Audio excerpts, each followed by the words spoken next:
بسم اللہ الرحمن الرحیم۔ امام مہدی کے ظہور کی نشانی کیا ہے اور امام مہدی کب تشریف لائیں گے؟ امام مہدی علیہ السلام کے ظہور کی نشانی اول یہ ہے کہ سرزمین عرب پر ایک بادشاہ وفات پا جائے گا اور اس کی جانشینی کا مسئلہ پیدا ہوگا۔ ایسے میں ایک شخص مدینے سے اٹھے گا اور مکہ آ جائے گا۔ یہ آنے والا شخص محمد بن عبداللہ یعنی امام مہدی ہوں گے۔ مسلم دنیا کی حالت اس وقت ہر اعتبار سے دوگروں ہوگی۔ جان و مال، عزت و آبرو کی پامالی اور غرض یہ کہ مسلم امہ ہر مصیبت اور پریشانی کا شکار ہوگی۔ ایسے میں اللہ تعالیٰ علماء فضلہ کے دل میں ڈالے گا کہ وہ خانہ کعبہ کی زیارت کو جائیں اور وہاں مہدی کو تلاش کریں۔ علماء کرام چلیں گے اور راستے میں کئی افراد ایسے بھی ملیں گے جو مہدی ہونے کا دعویٰ کریں گے، لیکن مسلمان کسی کی نہ سنیں گے۔ بیت اللہ شریف پہنچ کر ہی دم لیں گے اور وہاں امام مہدی کی تلاش کریں گے۔ حضرت امام مہدی خانہ کعبہ کا طواف کرتے ہوئے پہچانے جائیں گے۔ مسلمان ان کو پہچان کر ان کو روک لیں گے اور آپ کے ہاتھ پر بیعت کرنے پر اصرار کریں گے۔ مہدی اپنی پیرانہ سالی کی وجہ سے وہاں سے نکل جانا چاہیں گے۔ امام مہدی کی عمر مبارک اس وقت 40 سال ہوگی، لیکن مسلمان ان کو ہرگز جانے نہ دیں گے اور بالآخر امام مہدی مسلمانوں کے اصرار پر اپنا دستے مبارک آگے بڑھا دیں گے اور مسلمان جوک در جوک آپ کی بیعت کرنا شروع کر دیں گے۔ امام مہدی کسی خاص علاقے یا مملکت کے نہیں بلکہ پوری اسلامی دنیا کے خلیفہ کہلائے جائیں گے، یعنی وہ خلافت جس کو انگریزوں نے سازشوں کے ذریعے ختم کر ڈالا تھا، بحکم خدا وہ دوبارہ زندہ ہو جائے گی۔ اور ادھر مدینے میں جب یہ پتہ لگے گا کہ مسلمانوں نے محمد بن عبداللہ نامی شخص کے ہاتھوں پر بیعت کر لی ہے، تو سپاہیوں کے ایک دستے کو حکم دیا جائے گا کہ محمد بن عبداللہ کو گرفتار کیا جائے۔ تو مہدی کی دوسری نشانی یہ ہے کہ فوجی دستہ جب مکہ شہر کے پاس پہنچے گا تو اچانک ہی زمین پھٹ جائے گی اور ایک سپاہی کے علاوہ پورا دستہ زمین میں غرق ہو جائے گا، اور وہ زندہ بچ جانے والا سپاہی واپس جا کر بتائے گا کہ ہمارے ساتھ کیا ہوا۔ حدیث شریف میں آتا ہے کہ اس دنیا میں 4 افراد ایسے آئے جن کو اللہ تعالیٰ نے پوری دنیا کی بادشاہی عطا فرمائی، اور اس سرزمین کا 5واں مالک میری اولاد میں سے ہوگا۔ اس کا نام میرے نام پر اور اس کے باپ کا نام میرے باپ کے نام پر ہوگا۔ امام مہدی کی سربراہی میں امت مسلمہ متحد ہونا شروع ہوگی اور پھر خراسان سے لشکر اٹھیں گے، اور یہ لوگ اونچے کرتے پہنتے اور کالے عمامے سروں پر باندھتے ہوں گے۔ خراسان افغانستان کا قدیم نام ہے اور مزید اس علاقے میں اس وقت بلوچستان کے کچھ حصے بھی شامل تھے۔ یہ لوگ امام مہدی کی قیادت میں بیت المقدس فتح کرنے کے لیے روانہ ہوں گے۔ پوری دنیا کی اسلام دشمن طاقت ان کو روکنے کے لیے پورا زور لگا دے گی، لیکن اس کو کسی صورت روک نہ پائے گی۔ ان سپاہیوں کے ہاتھوں میں سیاہ رنگ کے جھنڈے ہوں گے۔ یہ بیت المقدس کی سرزمین پر پہنچیں گے اور وہاں پہ جھنڈے گاڑ دیں گے، اور بالآخر ایک سخت اور صبر آزما مقابلے کے بعد مسلمان امام صاحب کی قیادت میں بیت المقدس فتح کر لیں گے۔ ہمارے ہاں جس کو چاہے دجال قرار دے دیا جاتا ہے۔ 1979 میں جب روس نے افغانستان پر حملہ کیا تو روس کو دجال کہا گیا، اور اب امریکہ کو بھی دجال کہا جاتا ہے۔ کچھ دن پہلے سوشل میڈیا پر ایک ویڈیو دیکھی گئی جس میں دعویٰ کیا گیا کہ دجال دنیا میں آ گیا ہے، لیکن آ گیا ہے تو یہ نہیں بتایا گیا کہ کہاں ہے۔ بہر طور احادیث رسول کی روح سے دجال کون ہے؟ یہ ایک شخص کا نام ہوگا، شام اور عراق کے درمیانی علاقے سے اچانک ہی نکلے گا۔ مذہباً یہودی ہوگا، چھوٹا سا قد، سانولا رنگ، مکر شکل، ایک آنکھ غائب اور دوسری آنکھ انگور کے دانے جیسی، اور ماتھے پر یعنی کافر واضح طور پر لکھا ہوگا۔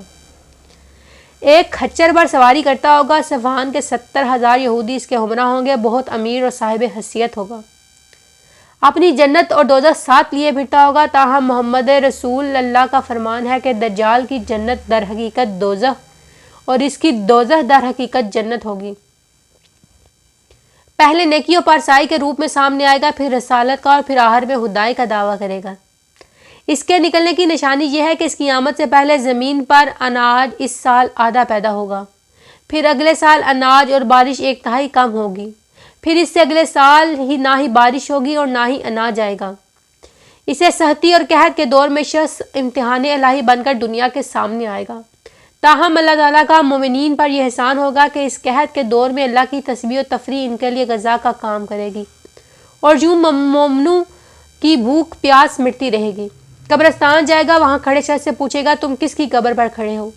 وہ کہے گا اپنے باپ کی۔ دجال کہے گا اگر میں اس کو زندہ کر دوں تو کیا تم مجھے خدا مانو گے؟ وہ کہے گا زندہ کر دو۔ تو نتیجہ یہ کہ شیطان قبر سے اس کے باپ کی شکل میں اٹھے گا اور اس شخص سے اصرار کرے گا یہ خدا ہے اور اسے خدا مانو۔ کمزور اور کچے عقائد کے لوگ جوک در جوک دجال کے گرد اپنے فوائد کے حصول کے لیے جمع ہو جائیں گے۔ دجال کی پیروی کرنے والوں میں پہلے عورتیں ہوں گی۔ یہ اپنے ماننے والوں پر عنایت و مہربانی کرے گا اور اپنے مخالفین پر ظلم و ستم۔ فتنہ دجال 40 دن کا ہوگا، جس میں پہلا دن 1 سال کے برابر، دوسرا 1 مہینے کے برابر اور تیسرا 1 ہفتے کے برابر ہوگا۔ بقایا 37 دن عام دنوں کے طرح ہوں گے۔ پہلا دن جو کہ 1 سال کا ہوگا وہ اس لیے ہوگا کہ یہ دعویٰ خدائی کو سچا ثابت کرنے کے لیے سورج کو غروب ہونے سے روک دے گا۔ سورج اللہ سے عرض کرے گا کیا حکم ہے؟ وہ فرمائے گا یہ بدبخت جیسا کہتا ہے ویسا کر لے۔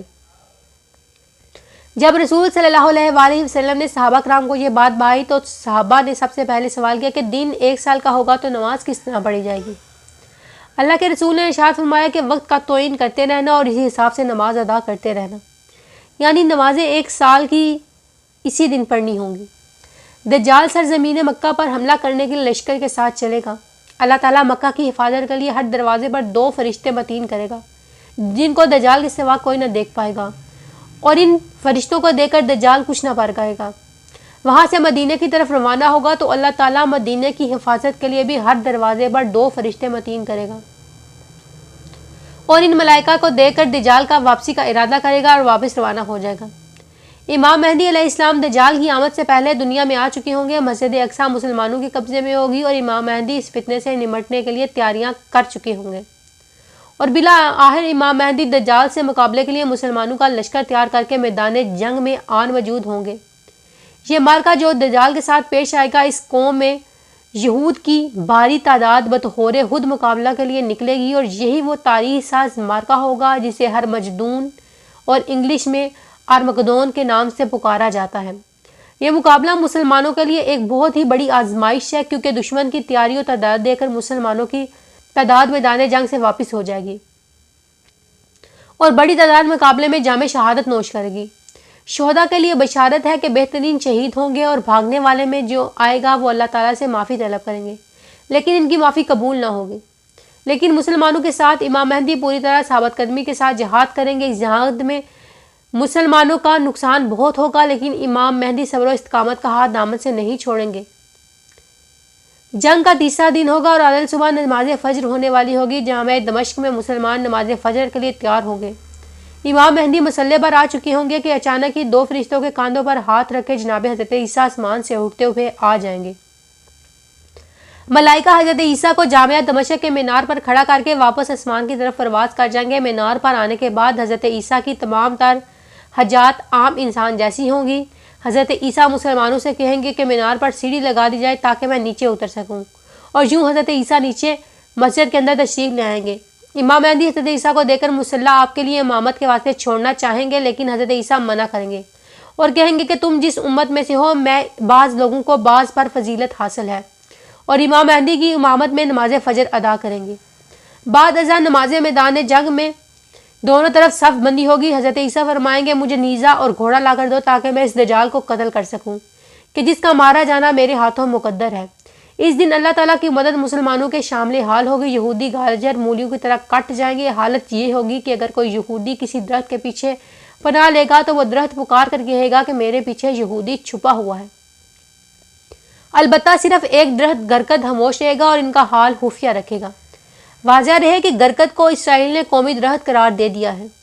حضرت عیسیٰ کا آمنا سامنا دجال سے ہوگا۔ یہ آپ کو دیکھ کر ہی جان بچا کر بھاگے گا، لیکن حضرت عیسیٰ اس کا پیچھا کرتے ہوئے مقام لد پر آن پہنچیں گے اور اس کے نیزہ ماریں گے، اور دجال کے جیسے ہی نیزہ جسم میں پوست ہوگا اس کا جسم تانبے کی طرح پگھلنا شروع ہو جائے گا اور وہ یوں جہنم وصل ہو جائے گا۔ حدیث شریف میں آیا کہ حضرت عیسیٰ مقام لد پر دجال کو قتل کریں گے۔ 10 جلیل القدر صحابہ کرام کا اس حدیث پر اجماع و اتفاق ہے۔ اللہ کے نبی کے زمانے میں لد ایک جنگل و بیابان نما جگہ تھی جہاں صحابہ کرام اس کو دیکھ کر حیرت کرتے تھے کہ دجال یہاں سے راہ فرار اختیار کرنے کی کوشش کرے گا۔ تاہم 1950 میں اسرائیل نے اس مقام پر لدھا ایئرپورٹ تعمیر کر ڈالا، لہٰذا اب کہیں جا کر یہ بات سمجھ میں آئی کہ عین ممکن ہے دجال ایئرپورٹ سے طیارے میں سوار ہو کر راہ فرار حاصل کرنے کی کوشش کرے۔ دجال کا فتنہ ختم کرنے کے بعد حضرت عیسیٰ جو دوسرا کام کریں گے وہ دنیا کے کونے کونے میں خنزیروں کا قتل ہوگا، کیونکہ عیسائی قوم میں تمام تر برائیوں کی جڑ یہی خنزیر ہو رہی ہے، اور آپ کا یہ اقدام احادیث رسول سے ثابت ہے۔ اور اس قیام کے بعد حضرت عیسیٰ حج بیت اللہ کی شہادت حاصل کریں گے اور روضہ رسول پر حاضر ہو کر رسول مقبول صلی اللہ علیہ وآلہ وسلم کو سلام پیش کریں گے۔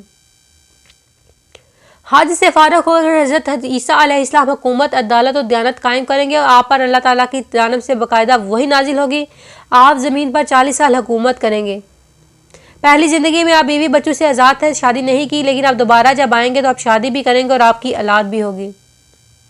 حضرت عیسیٰ کا ایک اور شاندار کارنامہ کسر صلیب ہوگا۔ اس سے مراد یہ ہے کہ حضرت عیسیٰ انجیل کو رد کریں گے اور قرآن کریم سے ہدایت اور فیصلے کریں گے۔ وہ عیسیٰ قوم کو صاف طور پر واضح کر دیں گے کہ میری شریعت منسوخ، میری کتاب منسوخ ہو چکی ہے، اللہ تعالیٰ کے سوا اور کچھ اب قبول نہیں فرمایا جائے گا۔ نتیجہ یہی ہوگا کہ پوری عیسائی قوم مشرف با اسلام ہو جائے گی اور پوری دنیا میں علاوہ اسلام کے کوئی اور دین باقی نہ رہے گا۔ حضرت عیسیٰ کا زمانہ سنہری ترین دور ہوگا، تمام تر نفرتیں مٹ جائیں گی، حتیٰ کہ پوری دنیا میں 2 افراد بھی ایسے نہ ملیں گے جن میں آپس میں عداوت ہو۔ زمین اپنی ساری برکتیں اگل دے گی، اس قدر برکت ہوگی کہ ایک انار کو 8 افراد کی جماعت کھا سکے گی اور اس کا چھلکا سایہ کرنے کے کام آ سکے گا۔ شیر اور بکری ایک گھاٹ پر پانی پئیں گے، بکری کو شیر کے ہاتھوں مارے جانے کا ڈر اور خوف نہ ہوگا۔ چھوٹے چھوٹے بچے سانپ اور بچھو اپنے ہاتھوں میں لیے گھومتے پھریں گے اور ان کو ان سے ڈسنے جانے کا کوئی ڈر نہ ہوگا۔ حضرت عیسیٰ کو دیکھ کر لوگ قیامت کے قریب آنے کا اس قدر یقین ہو جائے گا کہ لوگ خود خدا کے ہاتھوں مجبور ہو کر اپنے گھر کا قیمتی سامان سڑکوں پر پھینک دیں گے۔ لوگ ڈھیر کے ڈھیر ہیرے جواہرات اور مال و زر کے لے کر صدقہ و خیرات کرنے نکل جائیں گے، لیکن کوئی غریب و درویش ان چیزوں کو قبول کرنے کے لیے تیار تک نہ ہوگا۔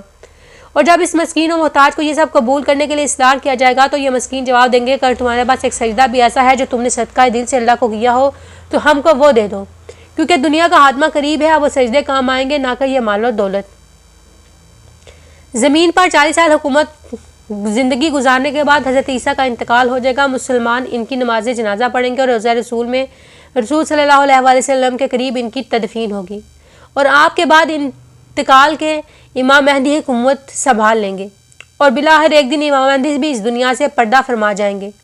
ان کے بعد کچھ اور بادشاہ ہوں گے، لیکن شرک و بدعت ان کے دور میں عام ہوں گے اور بلاخر قیامت کی وہ تمام تر نشانیاں سامنے آنے لگیں گی، جس سے صاف طور پر احساس ہو جائے گا کہ قیامت اب بالکل قریب آ چکی ہے، جیسے حرام کاری، زنا، کھلے عام جانوروں کی طرح ہونا، دعوت الارض کا کوف صفا پیچھے نمودار ہونا۔ یہ ایک عجیب قسم کا جانور ہوگا، اس کے ایک ہاتھ میں سلمان علیہ السلام کی انگوٹھی اور دوسرے ہاتھ میں موسیٰ علیہ السلام کا عصا ہوگا۔ ایمان والوں ایک عصا سے ماتھے پر لکیر کھینچ دے گا جس سے اس کا چہرہ روشن اور منور ہو جائے گا، اور بے ایمان کے ماتھے پر انگوٹھی سے مہر لگا دے گا جس سے اس کا چہرہ تاریک ہو جائے گا۔ زمین پر ہر شخص کے ساتھ اس کی نیت اور اعمال کے حساب سے معاملہ کرے گا، کوئی اسے چھپ نہ سکے گا، کوئی اس کو پکڑ نہ پائے گا، اپنا کام کر کے زمین میں ہی غائب ہو جائے گا۔ غروب آفتاب کے بعد چند ایک دن تک اس کا نہ نکلنا اور پھر سورج کا مغرب سے طلوع ہونا، قرآن کریم کا کاغذی نسخوں اور دل و دماغ سے نکل جانا، اہل حبشہ کا عروج پر آنا اور ان کا کعبہ شریف کو ڈھا دینا اور حج کا موقف ہونا، بلاخر قیامت کا سور پھونکا جانا، کیونکہ اللہ کا ایک محبوب صلی اللہ علیہ وآلہ وسلم سے وعدہ ہے کہ جب تک آپ کا ایک بھی امتی زمین پر موجود ہے مجھے اپنی عزت کی قسم میں قیامت نہیں لاؤں گا، اور جب وہ ایک امتی بھی وفات پا جائے گا کوئی زمین پر میرا نام لینے والا نہیں ہوگا، بس وہی دن قیامت کا ہوگا۔ اللہ تعالیٰ سے دعا ہے کہ وہ ہمیں اسلام پر مکمل طور پر چلنے کی توفیق عطا کرے، ہم دنیا سے جائیں تو کامیاب و کامران جائیں، زندگی جنتی ہو، اللہ اور اس کے رسول کی اطاعت ہو، آمین یا رب العالمین۔